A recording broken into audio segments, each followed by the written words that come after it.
Պարոն Փաշինյան, օգոստոսի 24-ին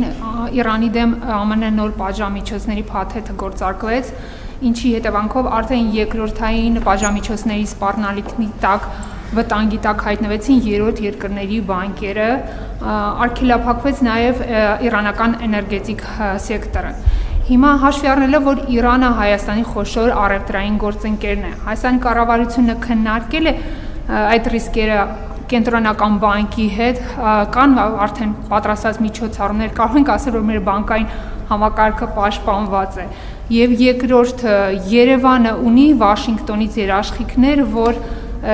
Իրանի եւ Հայաստանի մեջ իրականացվող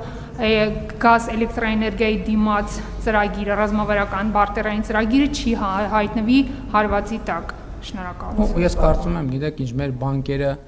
սանկցիոն առումով շատ բարձր կարգապահություն ունեն, շատ բարձր կարգապահություն ունեն։ Մեր բանկային ֆինանսատնտեսական ոլորտի կարգապահությունը այնքան բարձր է, որ նույնիսկ կան փորձագետներ, ովքեր ասում են, դե լավ, հա, այդքան չափազանցրած, այդքան կարգապահությունը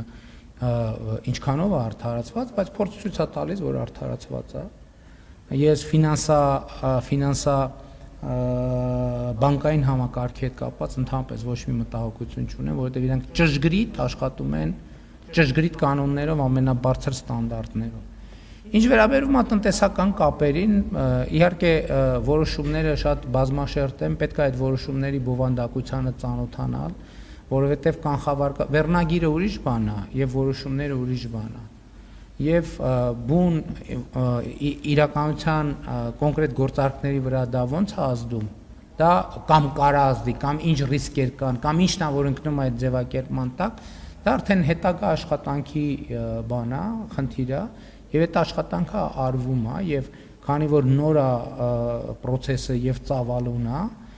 մենք հիմա դա վերլուծելու ընթացքի մեջ ենք, այդ թվում մեր գործընկերների միջազգային աջակցությամբ, որպեսզի ճիշտ հասկանանք ամեն ինչ եւ ամեն ինչ լինի ճիշտ։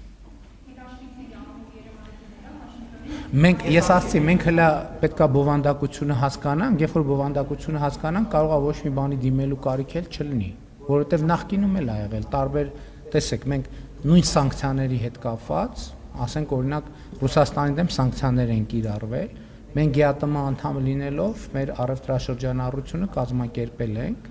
եւ տենց հնչելա, բայց հետո շատ բաներ տեսել ենք, որը վերաբերվում է մեր բուն առևտրատնտեսական գործունեությանը, սանկցիաները չեն առնչվում իրանց հետ։ Բայց այդ փաստաթղթերը իրանք շատ ծավալուն եւ տեխնիկական բնույթ ունեցող փաստաթղթեր են եւ նախ պետքա դա փորձագիտական վերլուծության ենթարկել, երբ որ մեր փորձագետներ, ընդ որում մի այսպիսի առանձնահատկություն էլ կա, որոշումներ նաև պատահել է նախկին փորձից եմ ասում, փոխվում են։ Այսինքն իրան նրբություններ կան, որ նաև փոխվում են, այսինքն սա աշխատանքային process է, որը շարունակաբար պետքա տեղի ունենա։